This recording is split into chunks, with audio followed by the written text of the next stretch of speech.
All right. Good evening. Welcome to episode 42 of Redesigning Cities, the Speedwell Foundation Talks at Georgia Tech. I'm your host, Ellen Dunham Jones, a professor in the School of Architecture, where I direct the MS in Urban Design, and as always, invite you to visit the Redesigning Cities website to catch any of the 41 episodes on a wide range of topics that you may have missed. So now at this point, I want to invite you to take out your phones. And I'm gonna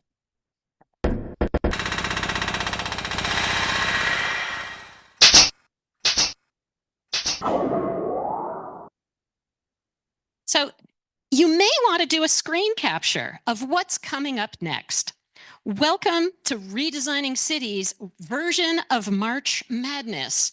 In addition to today's episode, we'll be recording 2 more in just this week. On Wednesday, we will have an online-only episode titled City as Developer, From Dead Mall to Downtown. More and more, cities are actually buying up their dead malls and taking on the role of master developer. In some cases, doing great things, in some cases, not really being fully prepared. So we're going to learn from a really great example with Neil Payton and Sarah Nirmela, who have been in charge, really, of converting the dead Westminster Mall into Westminster's new downtown. That will be an online only, but everyone is welcome to sign up. You can register at the Redesigning Cities website. Then next Monday, just 1 week, we will have an episode asking, can AI empower community voices in climate adaptation? And I'm delighted that we will be featuring Anthony Townsend. He is a futurist and really well-known, really knows in detail, kind of, I think, more than most people, what the capacities of AI are in a variety of ways and in relation to anything to do with urbanism. He's a professor at Cornell Tech. And he will be joined in conversation afterwards by Georgia Tech's own Deborah Lamb, who is director and founder of the Partnership for Innovative Innovation, Inclusive Innovation. So that one will be in person, online, and with a reception to follow. Before I begin describing today's talk, I do want to mention that this episode qualifies for AIA continuing ed credits. For the in-person attendees, if you didn't already, please sign in with your name and membership number at the door. Today's topic, creating beloved and thriving communities now, has perhaps never been more relevant. Not only is the affordable housing crisis showing few signs of easing, the DEI strategies intended to overcome past racial injustice are viewed by the current federal administration as themselves being racist and are rapidly being eradicated. What new and perhaps old strategies and levers can assist us now in achieving Martin Luther King's beloved community? I am absolutely delighted to welcome Natosha Reid Rice to Redesigning Cities to help us figure this out. Natosha is Vice President and Global Housing Opportunities and Mission Engagement Officer for Habitat for Humanity International. She is also an attorney, practiced law in noted commercial real estate firms, serves serves on numerous boards, including on the Redress Movement board, and is Minister for Public Life at All Saints Episcopal Church here in Atlanta, after having served at the very historic Martin Luther King's former church, Ebenezer Baptist Church of Atlanta, for 11 years. She is a graduate of Harvard Law School and Radcliffe College. Her leadership and expertise in effective DEI strategies have led to numerous awards and an inspiring TEDx talk, "If we are more alike than unalike, then ... Natosha, the stage is yours. Thank you so much. Thank you for that very wonderful and warm introduction. And thank you for inviting me to be a part of your class discussion, and those online and those in person. I'm really excited. So the deal is I'm going to talk a lot, and then I want you all to talk a lot so we can enter into some engagement on this topic. So as you know, the theme, creating beloved and thriving communities, is kind of the framing for our conversation, but I thought it would be helpful to kind of share with you how I enter this space and why this has really been my life's work, both in the for-profit space, the nonprofit space, the tactical legal space, and the faith engagement space. How do we develop the moral courage to do the things that are very hard to do? Because if we can develop that moral courage, we can influence hearts, minds, and will. When we influence hearts, minds, and will, we influence tactics. We influence design strategies. We influence the ways in which we set expectations for all of us to engage. So I'm hoping that I can give you a quick kind of summation of that through the remarks that I'd like to share with you. I'll begin with how I enter this conversation. So I'm a daughter of Atlanta. How many folks are actually from Atlanta in the room? That's pretty typical today. It's very rare, I find, to actually meet people who are from Atlanta. So my parents, and this will get into the conversation on the beloved community, I'm the daughter of a white woman from a small town in Minnesota and a black man from Snellville, Georgia. My parents met in 1968 on the campuses of Spelman and Morehouse College.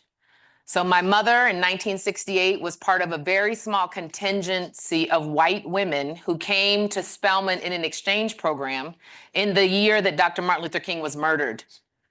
It was also the year of the Kerner Commission report that determined, after surveying the entire country, that we live in two Americas, one black and one white, separate and unequal.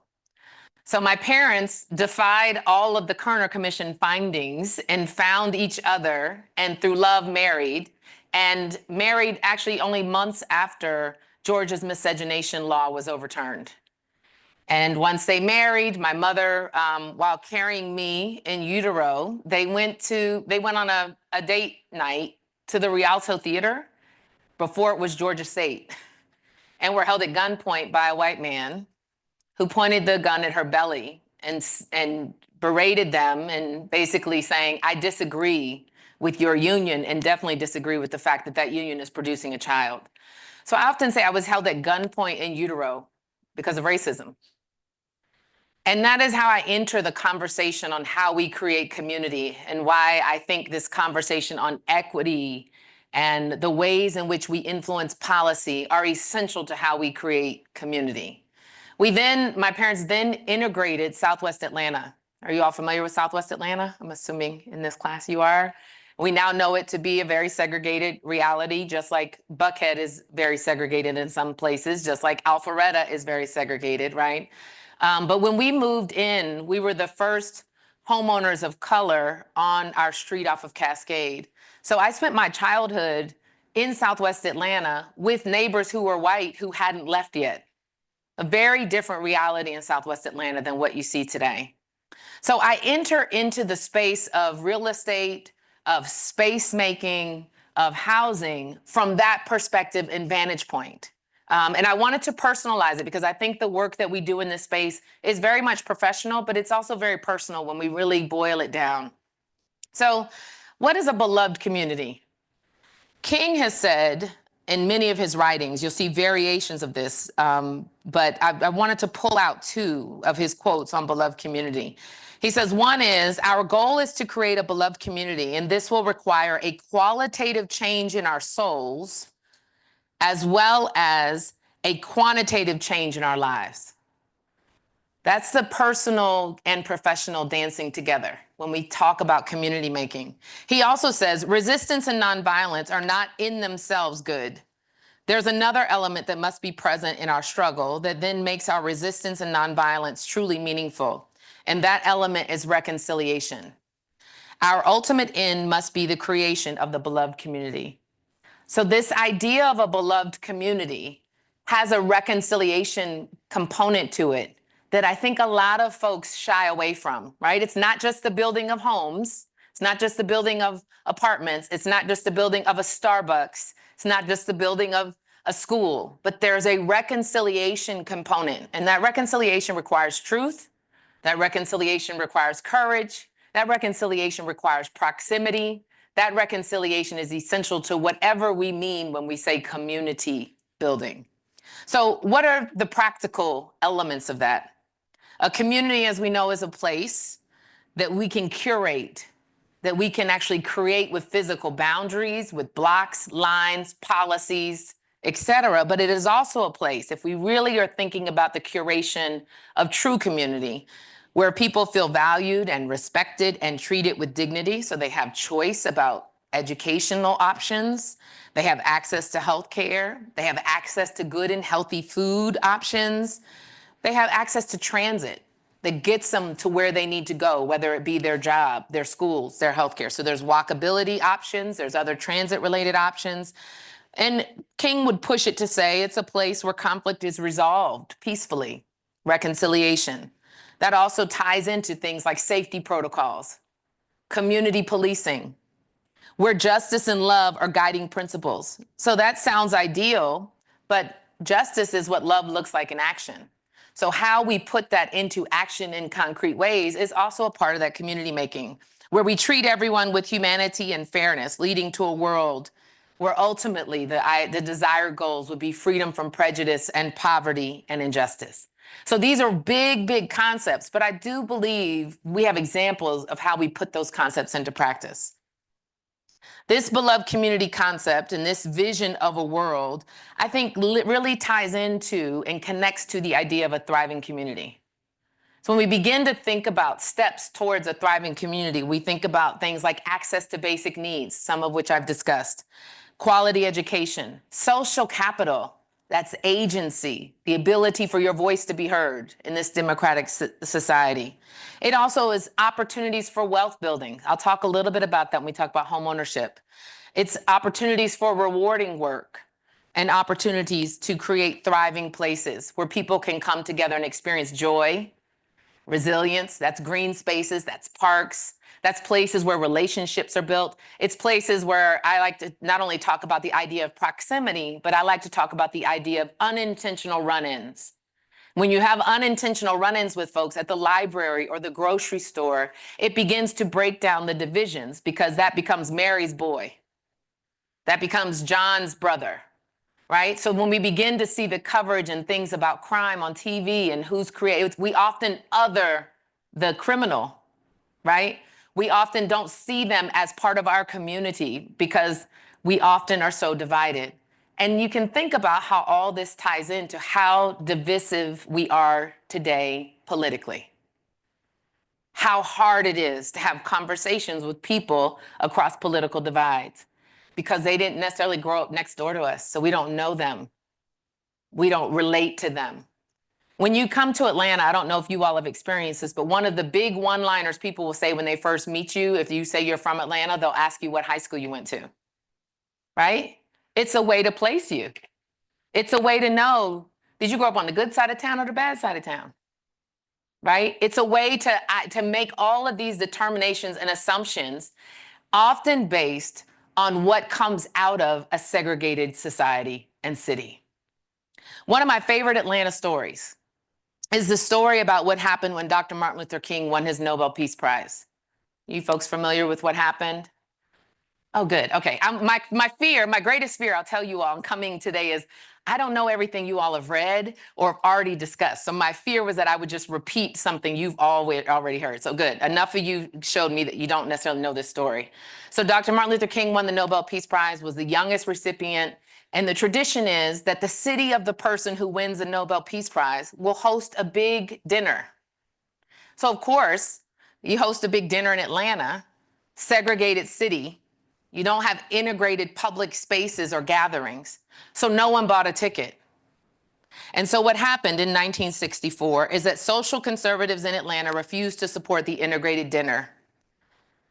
A worried mayor at the time, Ivan Allen, appealed to the former president of Coca-Cola, Robert Woodruff. Although Robert Woodruff was no longer the president, he was arguably still the most powerful person in town. So Robert Woodruff goes to the current president at that time of Coca-Cola, and he says to him, we've got to do something.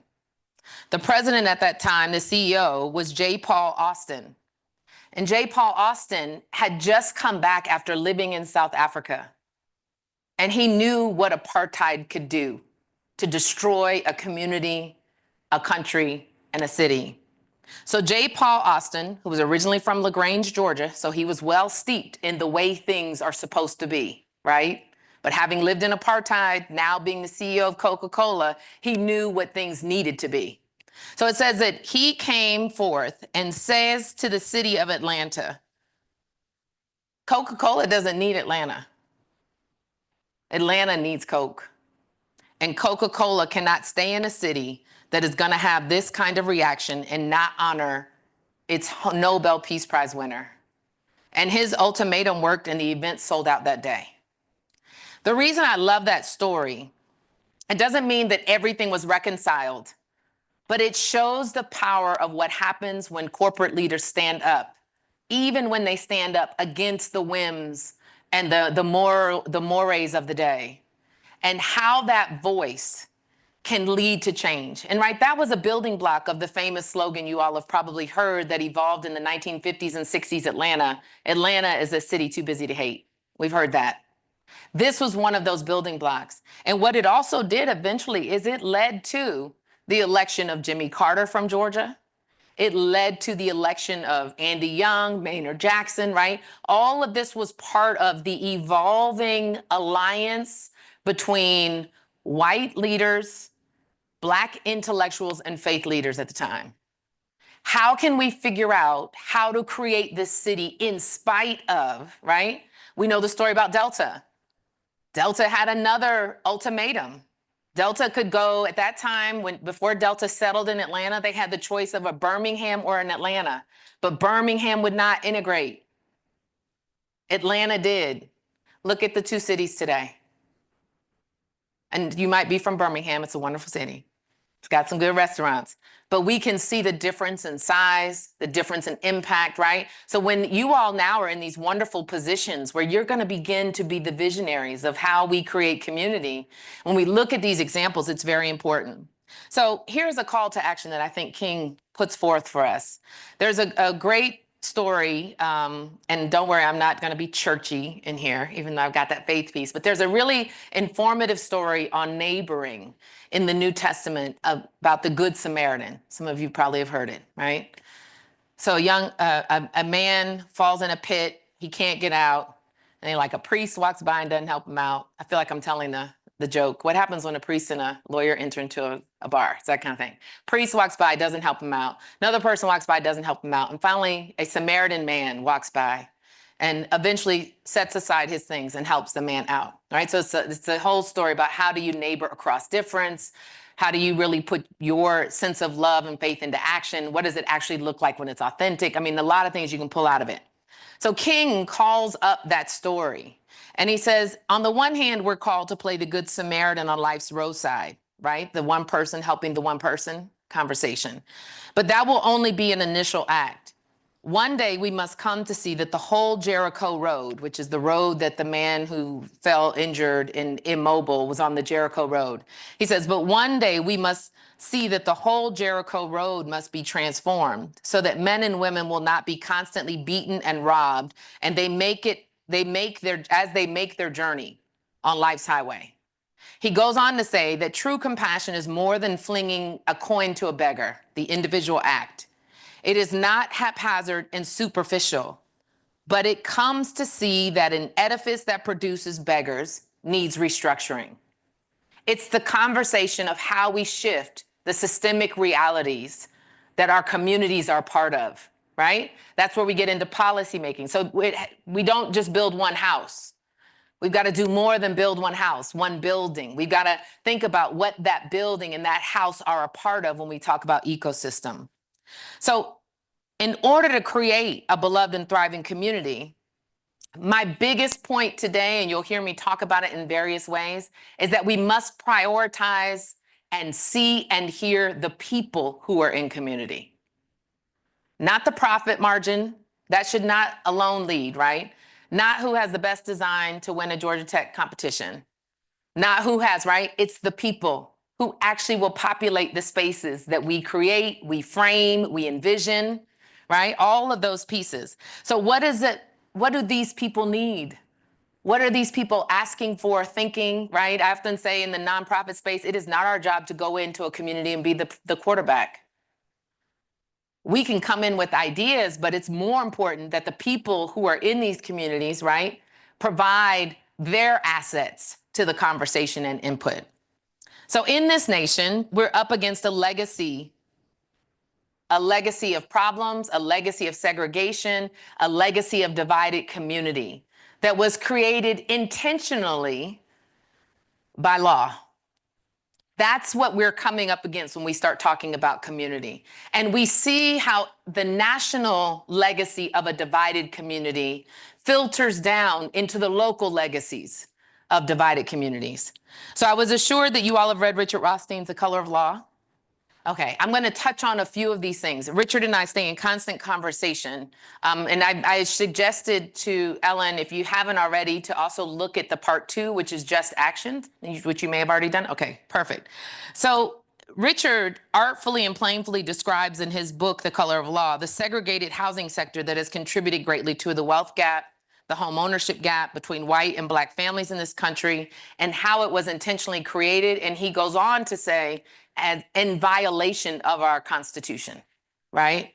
He dispels the myth of de facto segregation, which is the idea that this country was only segregated because of people's choices. They just happened to live and move together with people that look like them.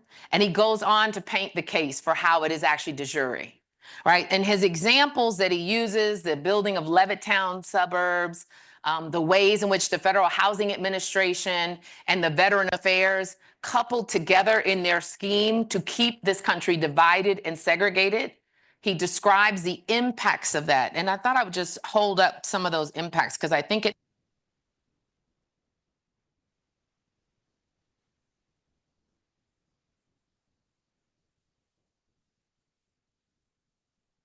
Yep. I can hear it. I feel like it's come back on now. Yeah, is that okay? Okay. So a great example of the collaborative effort between these two federal agencies was Levittown, the suburban development, where at one time they were able to build 17,000 homes with the backing of these two federal administrations, right? We also know the example of the Veteran Affairs and the work of the GI Bill, and how with the GI Bill, they offered incentives, they offered great subsidies to white veterans returning from World War II, didn't offer the same to African American vets, and lo and behold, it led to the creation of the white middle class. Richard will go on to say, at the time when these homes were being offered, these homes weren't intentionally being built in areas that would appreciate as greatly as they did, but they have appreciated. So the impact of that appreciation is this. At the time, the homes were inexpensive, designed for returning war vets, for working class, middle class families, and they sold for about $9,000 a piece. In today's money, that'd be about $100,000. And so any worker, anyone returning from the war would have a job in the post-war boom, and both blacks and whites had jobs returning. Both blacks and whites could afford a $100,000 home at the time. But these homes with favorable financial terms, no down payment, low Federal Housing Administration interest rates were only available to white vets. So I often say my side note is, this country knows how to create a middle class. We've done it, right? So we know what incentives, what types of subsidies need to be in place to create a thriving middle class. So I always just kind of bookmark that and set that on the bookshelf because we could unpack that and bring that forward. But that's a different conversation than today. But I do think it's something that we can see as an example in a case study. He says that today, These homes would now sell for about $300,000 to $500,000, and in some places $1 million or more. So think about the equity of that growth. What does that translate into?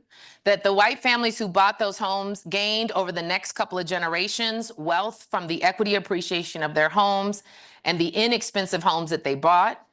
They use that wealth to then send their children to college, which is why the conversation on debt, college debt, is really not just a conversation about college debt, right? It's a conversation about how certain families had an opportunity to grow the equity and others did not because of policy, right? So then they can also use that equity to take care of temporary emergencies, temporary unemployment, a medical issue, to subsidize their retirements, and most importantly, to bequeath wealth to their children and grandchildren, who then, because of that bequest, have down payments for their homes. So it becomes a generational opportunity to set families up for financial success that is afforded to one race and not another. And so when we paint that picture and understand it, we are now a generation that inherits that inequity. So the conversations that we're hearing in the public square about do away with DEI, I've never been a fan of the acronym, even though that was my title for a very long time, because I don't think the acronym adequately reflects the work, the need for the work, and how we do it.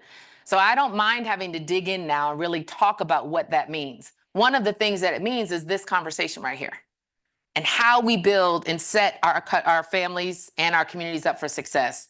So this now leads to the wealth gap, segregated public schools, which we still have today, divided communities, and I would posit the divided nation that we're in today.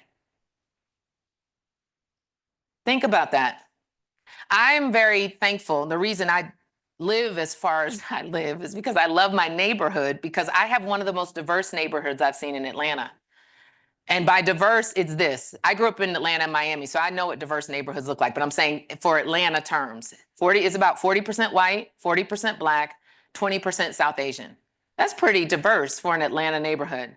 During COVID, my son at the time, my youngest son was 16 and about 6'4" with a big old afro.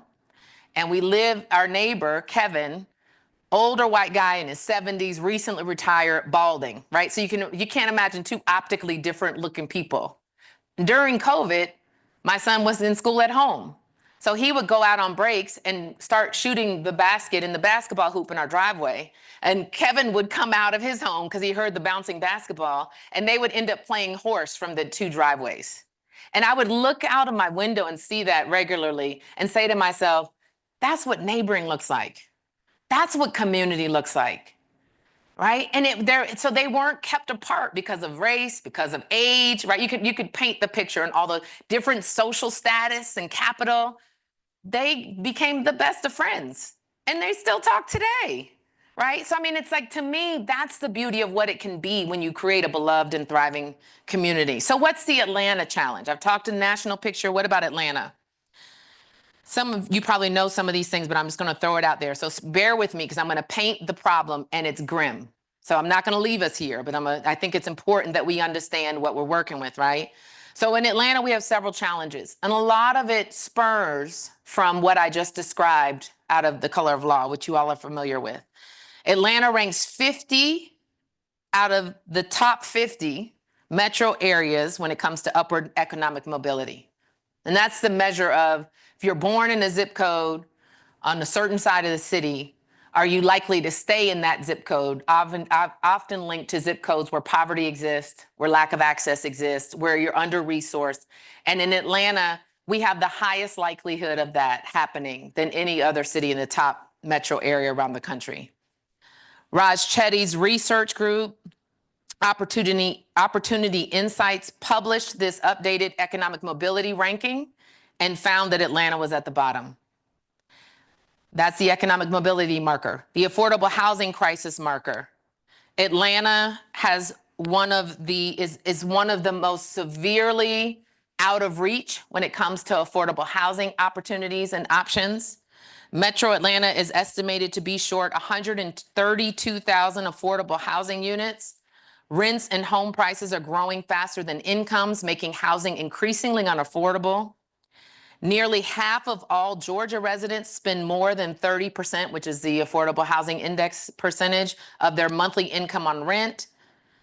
This results also, and you see it reflected through a home ownership gap between Black and white households, which has reached 26.9%, which is the highest over 50 years. So it takes us back to 1968. The shortage of affordable housing contributes to the problem of homelessness, with an estimated 520,000 additional homes needed to house all people that are experiencing homelessness. Cost-burdened households spend a higher share of their income on housing and leaving less for other necessities. And what does that impact on our communities? This lack of affordable housing threatens to displace residents, increasing economic division and instability. And the report from the Atlanta Housing Authority revealed a potential $500 million funding gap in their plans to create and preserve affordable housing units. So the list goes on and on. There are efforts by several organizations, including the mayor's office, to address the issue.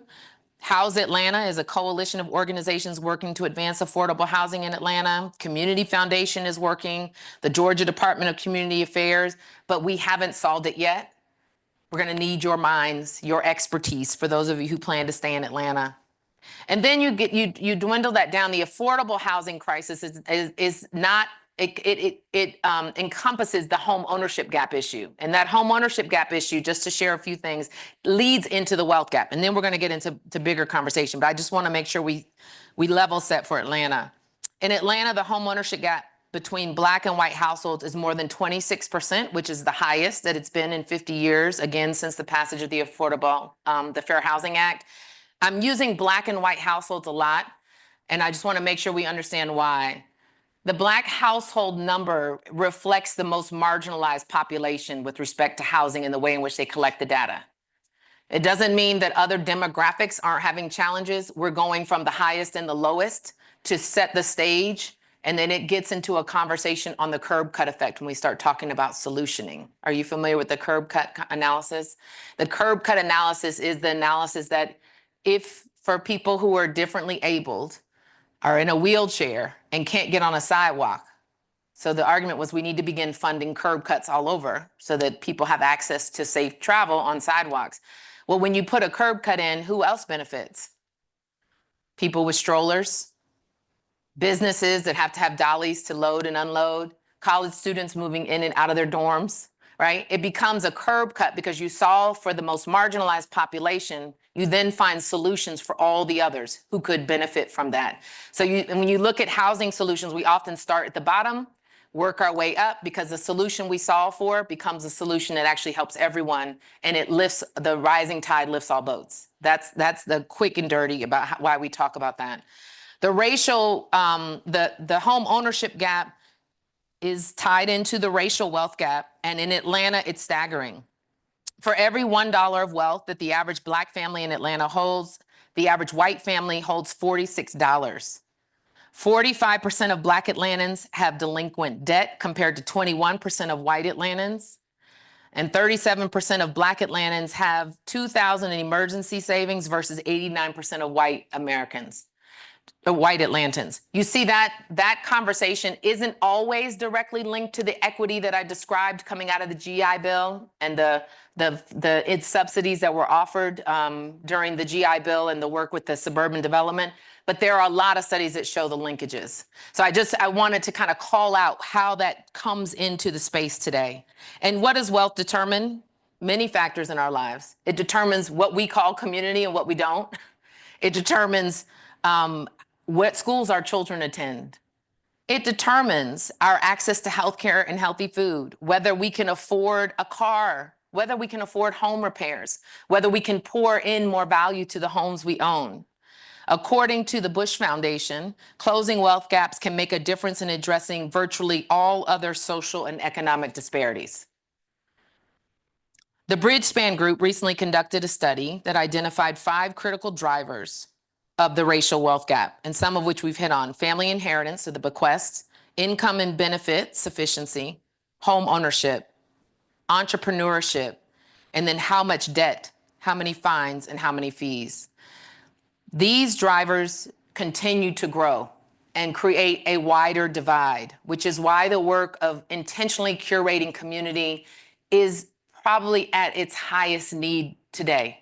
And that's not even dealing with the political divide that we've got to figure out how we can actually have a conversation across a table at Thanksgiving, right?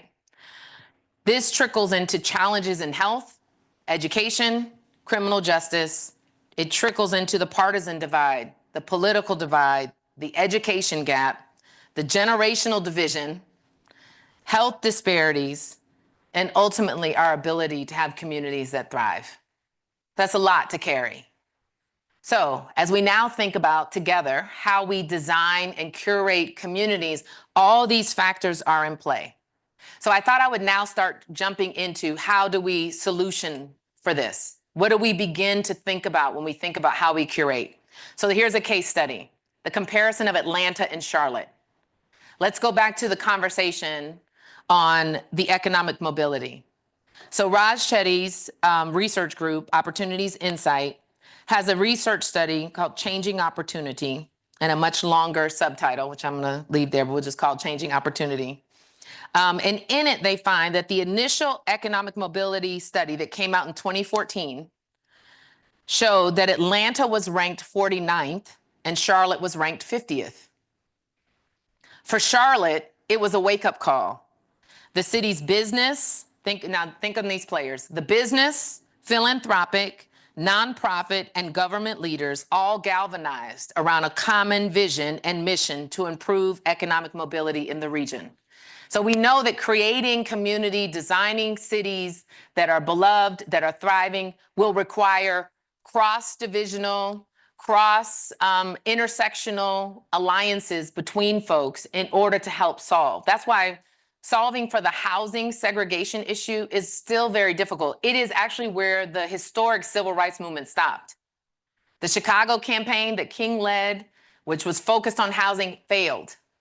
There's a reason for that. It's very difficult. It's hard to work across all of these different sectors to figure out how we find solutions, but Charlotte did it. So what did it result in? When Chetty presented the latest numbers in 2024, Charlotte's ranking moved from 50th to 38th. In just a decade, that's actually significant. As Charlotte leaders weren't content with being 38th, they rallied around this common vision. And they're continuing to work on addressing all these issues. So what did they do? They leaned into the fact that they were 50th. They realized the fact of it. They admitted it. With unprecedented community engagement, they went forward with this common vision. So in 2017, they launched a nonprofit called Leading on Opportunity, bringing together the region around a common purpose and connecting the dots so that there could be traction on some of the most difficult social and economic issues facing metro areas. They woke up every single day trying to figure out what did they need to do to make Charlotte a better place so that they could thrive and create community. Janelle Williams, who's the co-founder and CEO of the nonprofit Kindred Futures, she's actually based here in Atlanta, says that studies repeatedly show how the Atlanta region's dividing line tends to be I-20. Anybody live south of I-20? We just got our first organic grocery store south of I-20 last year. How many organic grocery stores are you all aware of just in Buckhead alone? Think about that. And south of I-20, it's not just an economic divide. You got very wealthy families south of I-20. But that legacy issue, which I mentioned to you at the city, south of I-20 used to only be Black. Now it's much more diverse, economically diverse. And we're just in 2024 getting our first organic grocery store. I mean, think about, there's no logic to that. It's not logic, it's legacy, right? And how with your generation we begin to shift that legacy and expectation, I think is key. So the dividing line is I-20, with the northern part of the region doing much better than the south side. We are now starting to get a lot more development south of I-20, but I believe it's taking folks in different generations with a different vision to insist that that's where we build and that's where we take our risk. And those who are taking that risk are seeing great reward because there's been such an appetite, right? So the key is getting stakeholders across multiple sectors to work together with a shared agenda, with a shared vision, with a collective vision of what growth looks like and what it means to do it in an inclusive way. That is the closing quote of the study in Charlotte. How do we go from 50th to 38th? Can we show, do we have time to show this one quick video? And this won't take long, but I wanted you all to have a visual. Are you all familiar with the Atlanta model when it comes to housing? Okay, you all know where Techwood is? Okay, this is gonna show you what Techwood looked like before the Olympics and the story behind how it transformed. And I wanted to give this as a case example because I think you all are part of the next Atlanta model. So this is a story about Renee Glover, who used to lead the Atlanta Housing Authority. She's still in Atlanta, still alive, still very active. But this is the story of how she led that transformation to what you all now know as Techwood.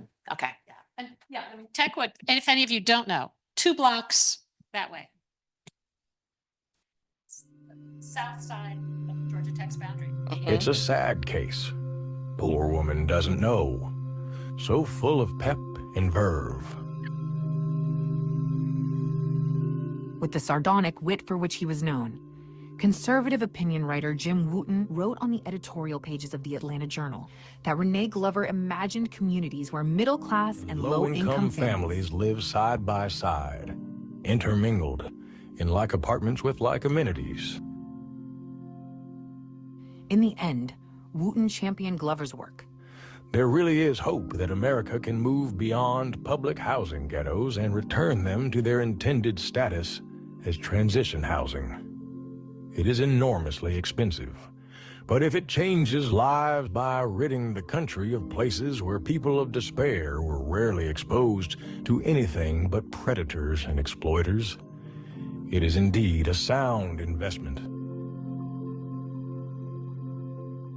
Today, Renee Glover is considered one of the nation's preeminent social entrepreneurs and thought leaders. But for the former Wall Street attorney, her journey has been a winding road.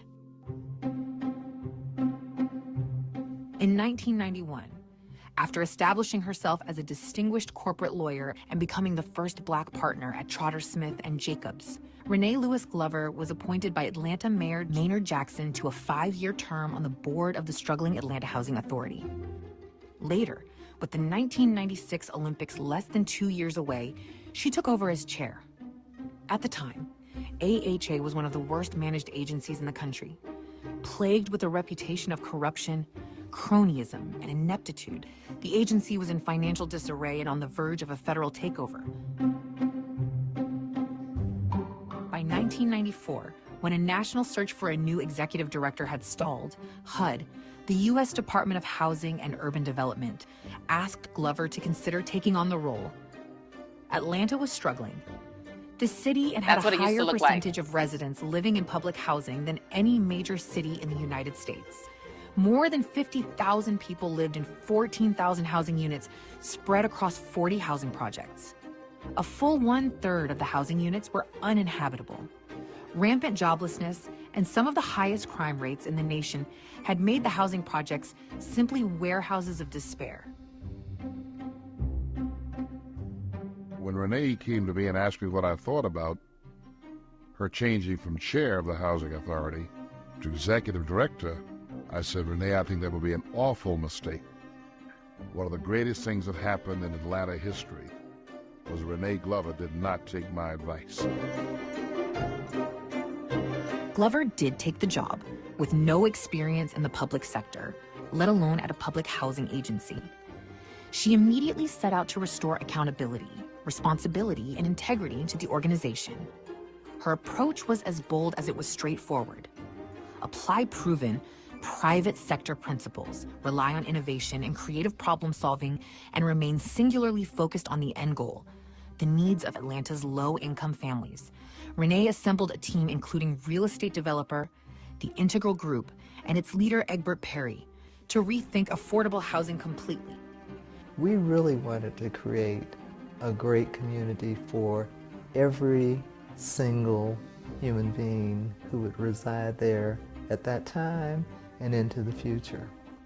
The model they came up with was based on Perry's proposal to replace the traditional public housing projects with a mixed income community. The new thing that was truly transformational is that you had market rate families living next to very poor families. And so that created the opportunity to transform how people thought about housing. But change can be frightening. Not everyone was on board. Hundreds of hours of meetings gradually earned the trust of the residents. There was 66 yes and 9 no. Yes. This is a national movement to save our cities and to invest dignity into these neighborhoods. The Atlanta model. And let it start right here. And so began a decades-long partnership that would transform how the city of Atlanta provides affordable housing, replacing all of the former AHA projects with thriving mixed-income communities. By 1999, just 5 years after Glover arrived, HUD declared AHA as one of the nation's highest-performing agencies and held it out as a national model. By the time she left AHA in 2013, the agency was serving 6,000 more families than when she started. She had partnered with private sector developers and other stakeholders to develop 16 mixed-use, mixed-income communities.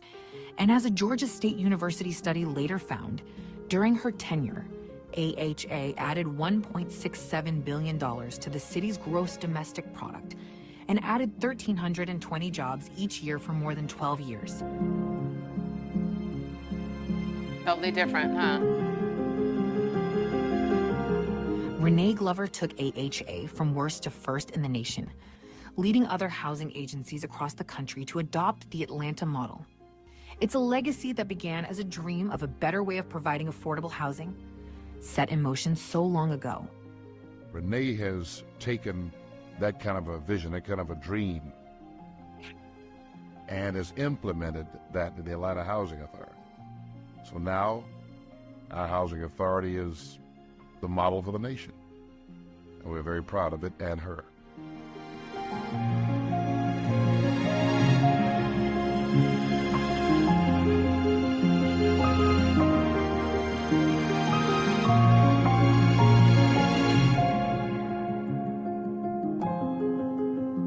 So full of pep and verve. That was my favorite because that was the critique of her when she started doing this work. So this was a video done to honor her work, which is why you see a lot of her in it. She would not approve of me showing this to show, so I had to give that qualification. She would approve of showing the work though. And so I really wanted to share that with you all because it's right next door in terms of what transformation can look like when we have a different vision. And Renee, in conversations with her about that, she just couldn't believe when she was meeting moms that this is what they had to bring their children home to.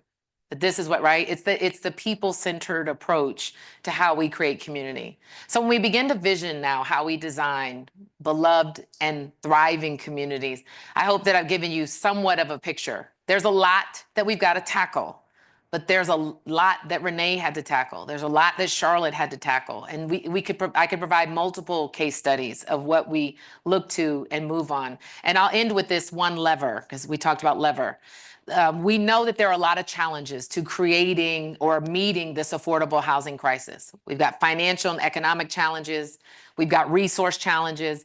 But recent studies are starting to show that one of the big levers is how we deal with NIMBYism. So that goes back to the moral start of my conversation with you all today. That moral fortitude that Renee had to have, that we have to create communities where neighbors become neighbors. It takes us beyond our technical learning into how determined are we that we can create community that allows for reconciliation, connection, conversation, and finding our way forward together. Because I really believe that if we can't figure this out, we are broken. And I also really believe that we can figure it out and that you all are part of that solution. So thank you so much and look forward to some questions.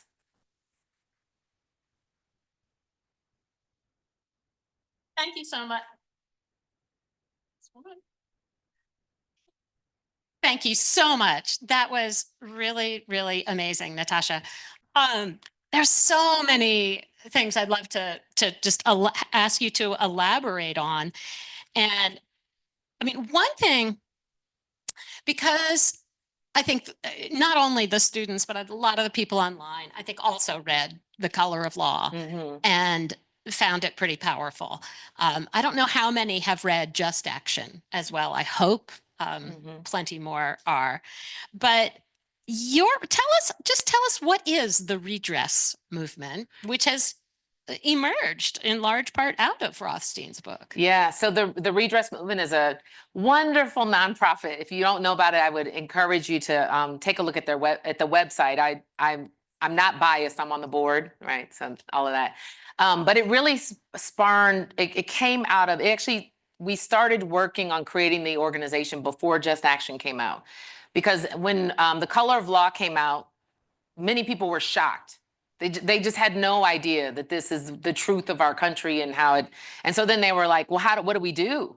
How do we change it? So we started seeing examples like a book club in Milwaukee started meeting, and it grew to about 1,000 folks just about The Color of Law. And they were like, we've got to change some things. We had some groups in Modesto, California that went in, and the whole housing, the whole neighborhood, kind of many of the people in the neighborhood went in and found out that their deeds had restrictive covenants. And so they began the work of having those restrictive covenants removed from their deed. You know, the restrictive covenants that said, you can only sell this home to another white person, that type of language. And so we started seeing this kind of popcorning. And so we said, well, we need to start an organization that kind of becomes a framing for the organizer-led movements around the country. And so the redress movement is specifically focusing in on the organizer model, ways in which we can rectify the racial inequities in this country. Some focus specifically on housing solutions, some focus on policy, land use, all of these other things, but it's done in an organizer-led movement. And right now we're in Charlotte, we're in Milwaukee, we're in Denver, and we're looking to expand beyond. That's great to hear about. And it's interesting to hear that there really are so many kind of, every community is different. Some are working on this step and others on other steps. I'm kind of wondering, and I think a lot of folks are, sort of just what are the next steps ahead, and whether it's protests or it's legal actions or it's just immediately local neighboring, kind of where the target is. I mean, it's personally for myself, and I really appreciated you giving us all your personal background. And simply as a white woman, I'm already coming from a pretty privileged position, but I grew up in a college town. It was no surprise that I got to go to college. I've always been more attracted to and generally more involved in advancing change from within, kind of assuming that, all right, if I can get into this system, then I can tweak and show things. But now that system that many of my peers certainly, and I benefited from, now that is under attack, I'm seeing a lot more, taste out there, sort of among my peers for more the kind of protesting work, the demanding change from outside. And the outrage, the demands for justice are certainly on the rise, but it's seemingly disconnected. I mean, I think, Black Lives Matter was such a galvanizing movement that seemingly just happened. I mean, it just pulled so many things. Right now, we everything seems pretty disconnected. There are folks who are boycotting and protesting at Tesla dealerships. There are protests against deportation, others against closing Department of Education, or here in Atlanta, protesting against the CDC cuts. They just don't seem to have coalesced in the same way that with Black Lives Matter. And they certainly haven't really coalesced around the eradication of the DEI initiative. So what do you see as kind of the most viable responses for effective change today? And that sort of change from within, protesting, demanding change from without? I think it's a both and. And I think we see examples of how the both and has worked, right? So, people will often say, since I've mentioned Dr. King quite a bit tonight, people will say we needed a Malcolm X. We needed a SNCC, the Student Nonviolent Coordinating Committee, that were outwardly protesting in order for King to be as effective as he was inside. When we think about the Black Lives Matter example, the protesting on the streets helped buttress the case of folks like me who were in the boardrooms to say, hey, folks aren't going for this, right? It was a kind of, and it was peaceful protesting, right? And I think that, and there's a call for, in the creation of King's beloved community, there is a call for peaceful, nonviolent protesting, right? Which is, I think, the intent of many people. So I think you definitely need both and.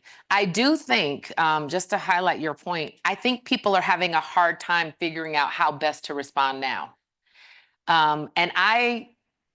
This is all my personal opinion on this. I really think this is the time for those in the privileged spaces. So not just because of your race, but because of your location, because of your ability to influence, to really leverage that influence to hopefully stave off the course that we're on. And when I say that, I'm not telling you who to vote for, but one of the things that I often talk about with housing is that there are certain issues I believe in our country that should not be partisan.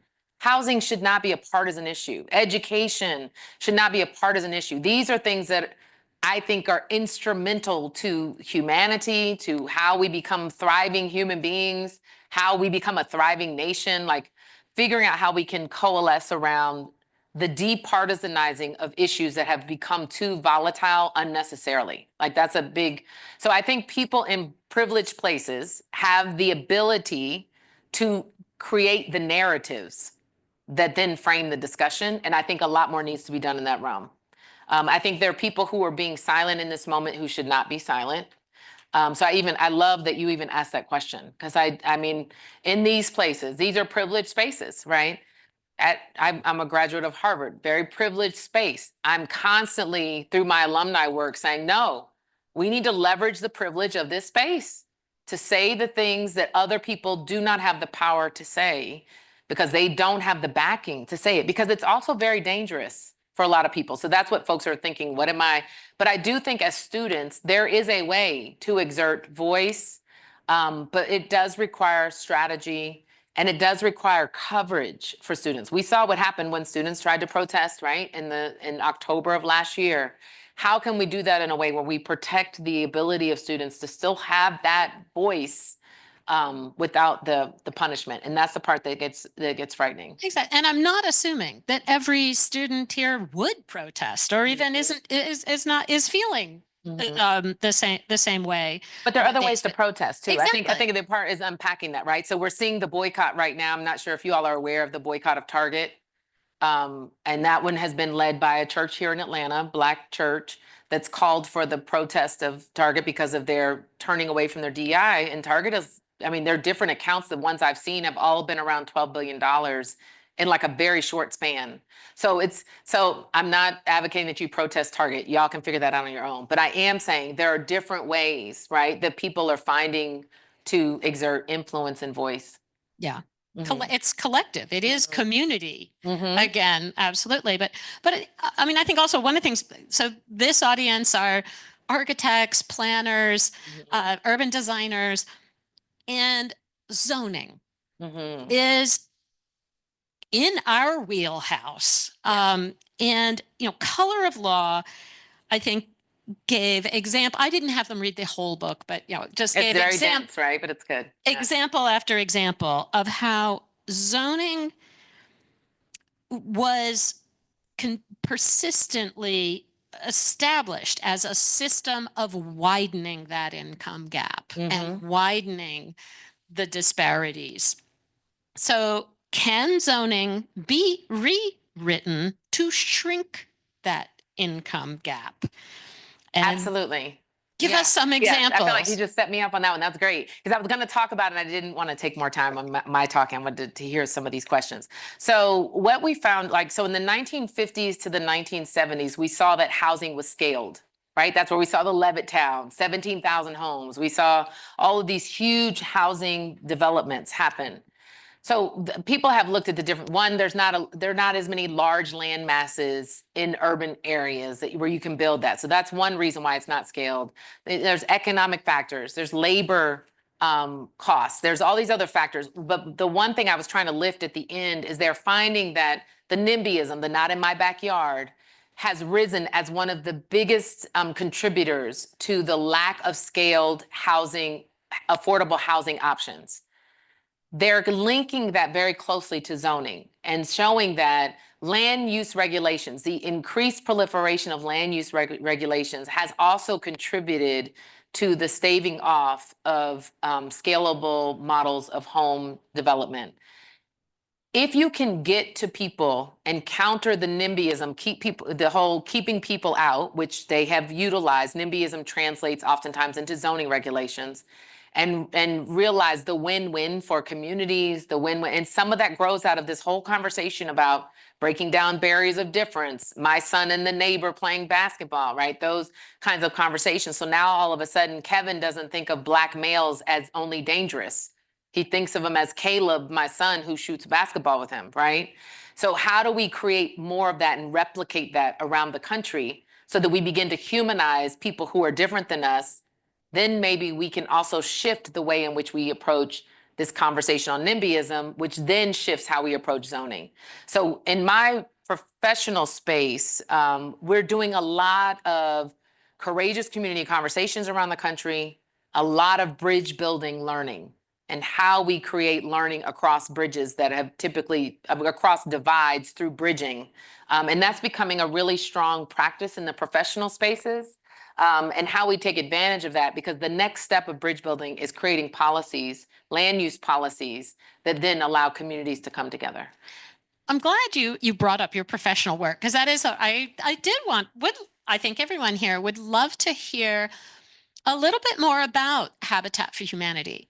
I mean, I know folks my age think of it as it's, volunteers working with the recipient who's going to live in building a single family house. And we certainly have the images of Jimmy Carter and Rosalind Carter out there hammering and nailing with everybody else.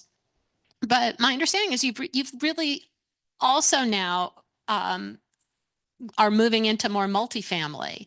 And is Habitat for Humanity still really focusing on home ownership, or is it also recognizing that there have not been as many silver bullets for the renters?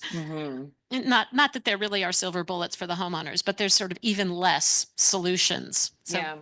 Yeah. So try to tell you a quick story of Habitat. So first, Habitat doesn't give homes away. Let me dispel, there's two big myths. Habitat doesn't give homes away, and Jimmy Carter wasn't the founder.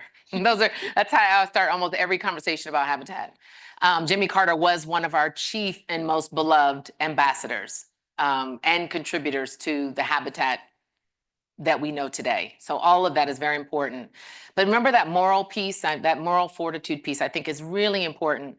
Habitat started, the vision of Habitat began in Americus, Georgia, on the first interracial communal farm in this country called Koinonia. And it is there that its founder, Millard Fullard, went to kind of do a sabbatical.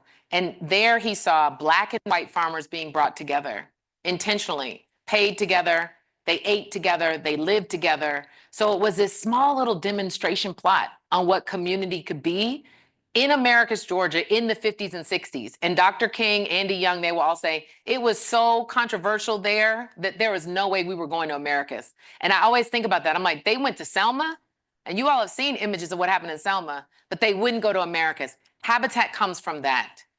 So that moral fortitude, that faith-infused founding of Habitat has been a really strong foundation for why we do what we do and how we've been able to do it in ways that other organizations have not. We, some kind of way, we rub pennies together and create a house, right? Or you bring, so it's very volunteer-based, it's very donor-based, but Habitat builds homes and sells them and then finances them with affordable mortgages.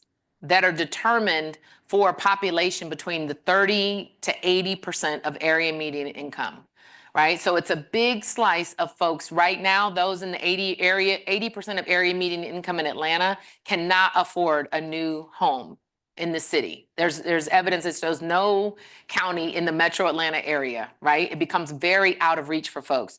So with Habitat, the way that we enter the housing ecosystem piece is on the home ownership side. But we work closely in understanding that our pipeline are renters.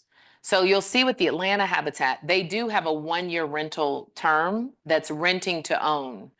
Most of our Habitat model, though, is based on that home ownership piece for the reasons that I shared when I talked about the home ownership component and its intervention in the creation of wealth, the creation of community, the impact on tax base. But some of those homes, depending upon where we are around the country or around the world, we are building in multifamily versions, but they are for ownership. And we've really done a lot of work. I've been there now 13 and a half years of expanding beyond the home building into the advocacy realm. And so many of our habitats around the country are very involved in zoning conversations and zoning advocacy work and have been very instrumental even in red states like Indiana and Iowa and shifting those zoning policies to make it much more favorable for there to be affordable housing opportunities and solutions. I'm curious, given my research is all on retrofitting suburbia, and how much would you describe of the work of Habitat? I'm sure it varies enormously where it is, but how is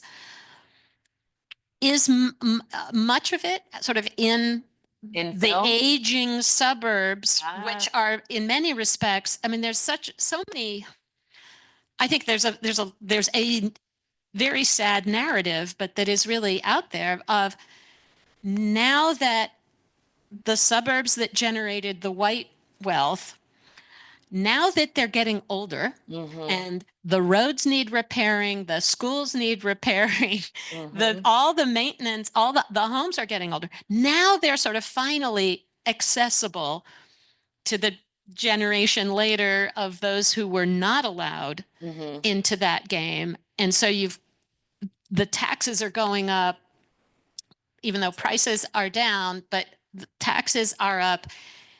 And you're just sort of seeing neglect in a way to those places. Huge neglect and real challenges now that they're finally accessible to more diverse communities. And I wonder, is Habitat in those places? We are. I do want to comment on that. What you just described, though, of suburbia is what happened with public housing. Yes. Right? So the story of public housing we hear is, actually public housing was very nice when it was first built, but it was for white folks. And when white folks got to transition, that's why you heard that comment, that it becomes what it should be, the transition space. Well, when they began to move out, they weren't cared for, they were neglected.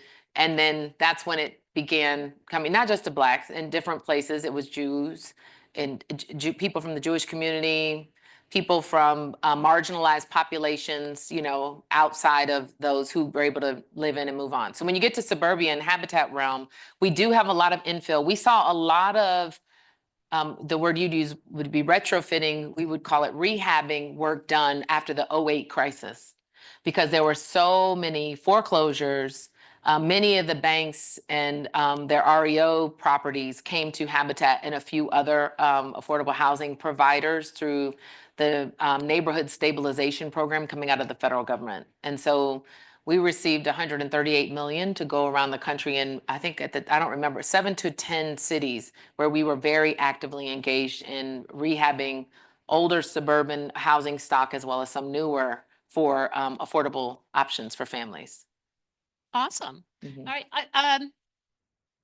We do now. Okay, let me try. I am going to try to pose you some questions so we have a new Slido code, 4222171. And let me get into mine and I try to read it. And this is so great. And in the meantime, I'm going to call on Arthur to ask Arthur, you had 2 really good questions for Natosha. So while I read into Slido, pick one of your questions for Natosha. And why don't you come forward so you can Use the mic.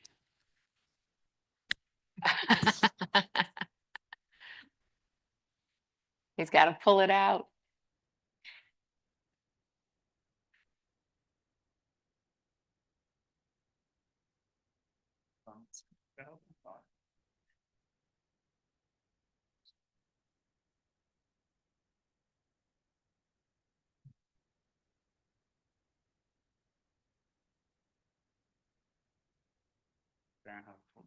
That's okay.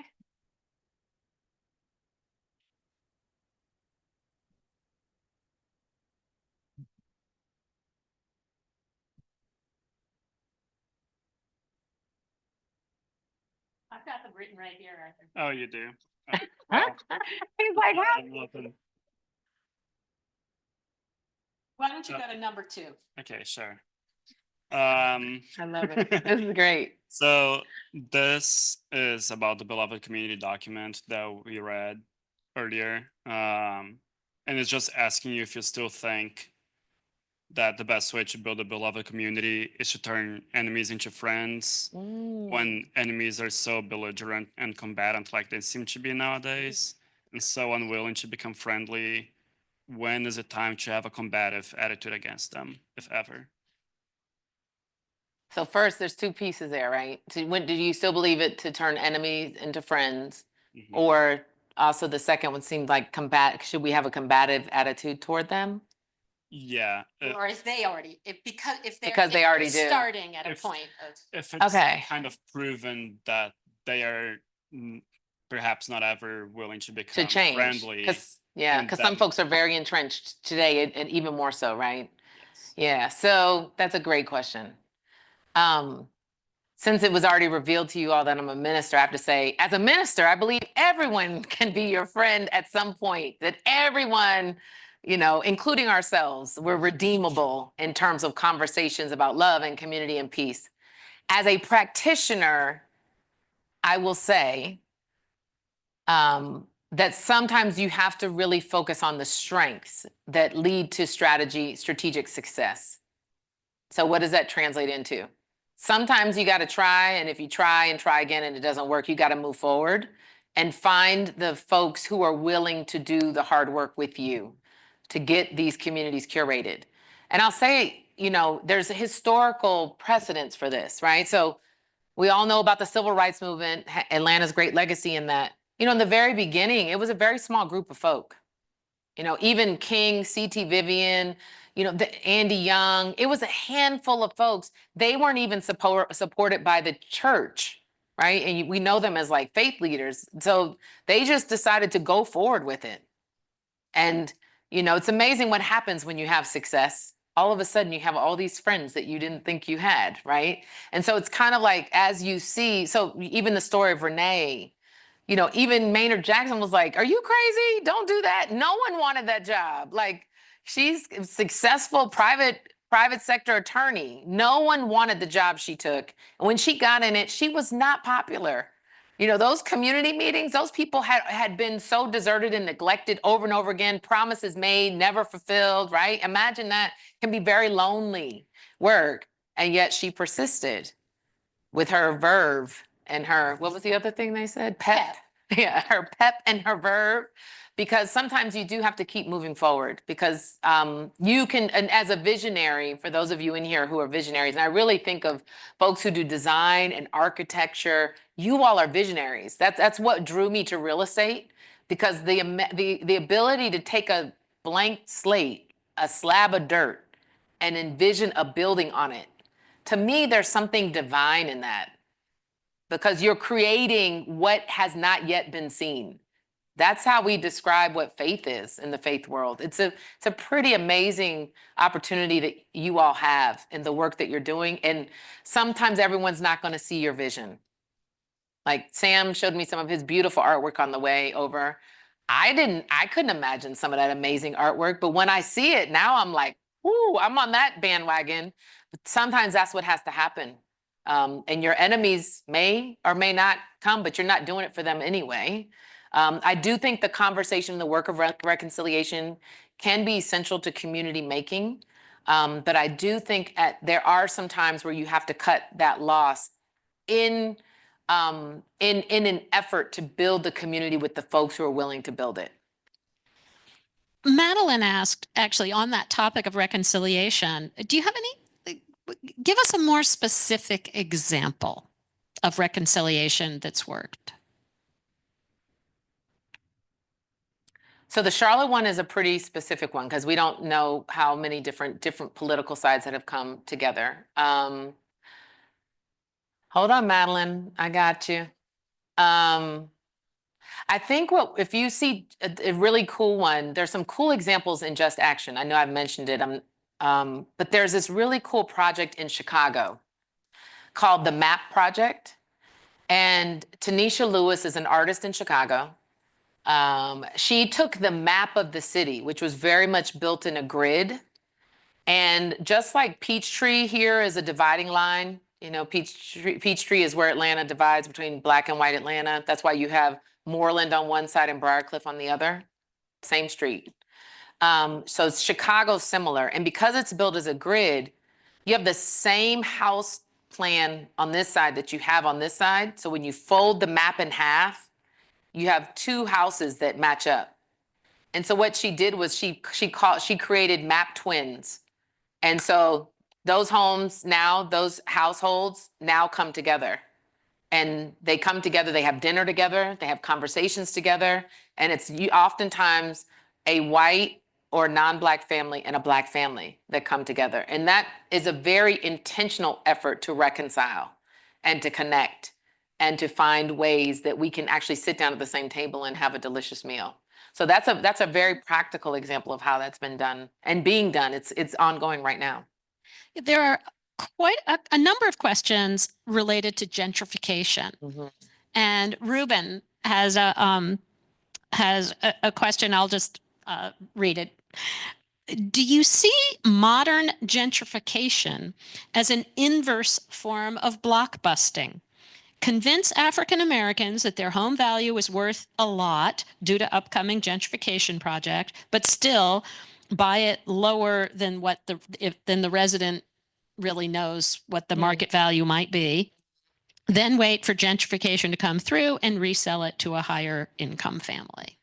Do you see that happening a lot? I think you definitely can see that happening. I don't know if it's playing out just like that, right? So, but I think it's a great question. I think, you know, and maybe I'll make this statement about gentrification. I actually don't think gentrification is bad. And most people that are being gentrified don't always think it's bad for this reason. They want Starbucks. They want a brand new Publix. They want a great Kroger. They want an organic grocery store. They just don't want to be displaced in order for it to be built. So how do we do it both and? And I noticed that was one of the upcoming or past conversations that you all had on it. And I think people have become too lazy in the way in which we gentrify. I think we can think about, you know, and I started practicing real estate law. HUD had an 80-20 program, and I was practicing in New York City. So you'd have 80% of your housing development would be market, 20% would be affordable. Well, let's think about some approach to how we allow gentrification to happen in communities. How do we do it in a way that we don't displace? How do we do it in a way that we can develop some win-wins for the existing community? That was a big part of the Techwood development, by the way. And for the most part, that's why the Atlanta model became so popular, is that they worked with those families to either rehouse them in that same neighborhood, or to also give them the opportunity and choice to take a voucher and perhaps go somewhere else. But if you ask people in neighborhoods that are under-resourced, and we talk about a place-based analysis, they would want a lot of those same nice resources. You have to really account for tax valuation and taxes and all of those things that could possibly increase their ability to live in those places. But account for them in a strategy that allows and policy. And I'm saying this as if it's very easy. It's not very easy to do. How do we incentivize those for-profit developers to do that type of work, Egbert Perry and Integral Group would be an interesting organization to talk to. You may have already had them here, but it's just kind of how does a developer think about that, and what could utilize, what could incentivize them to think more proactively? And the terminology that I use is to gentrify with justice. That's a nice one. Yeah. Mm-hmm. I know we did have one of our episodes earlier featuring two developers who describe what they do as gentrification. Oh, that's another okay. Version. But Yeah. all right, last question. Georgia Tech is a top research university. And so I'd like to close by asking you to provide some advice or perhaps even a request to the students within the broad issue of increasing access to housing, especially affordable housing. Is there a particular research question that you would love to see these students tackle? Oh my goodness. What do we not opportunity. know? Exactly. I mean, they don't, most of my urban design students all have to do an independent study next semester, and they're figuring out their topics right now. But I mean, okay, I haven't. The whole university, there's so much we still don't really know, and that it helps to get those numbers. You quoted a lot of Raj Chetty's numbers. What else do we need? You know what I want? So here's my big question. I want to know, and then I'm gonna give a specific. I would be very interested in knowing, how does the civil rights movement succeed in housing the way that it didn't? Well, I was going to say the way that it did in education, but we could look back on that 50 years later and see that there's still a lot of segregation going on in education, but that's because there's still a lot of segregation going on in the housing space. So how does the civil rights movement succeed at housing? Looking at the history of what their successes were and how that could translate. Here is my more specific, that's a broad question. Specific question. I mentioned the quantitative and the qualitative conversation at the beginning with the King quote. This conversation on bridge building, neighboring, reconciliation work can be a very qualitative experience for folks. How do we make those qualitative experiences, how do we collect that qualitative data in order to give it enough concreteness that it could be appealing to developers and community planners and urban designers? All right. That's a great set of marching orders to end on. There is lots of work to do, lots to think about, but I think it's time that we stopped talking and we just got more into just action.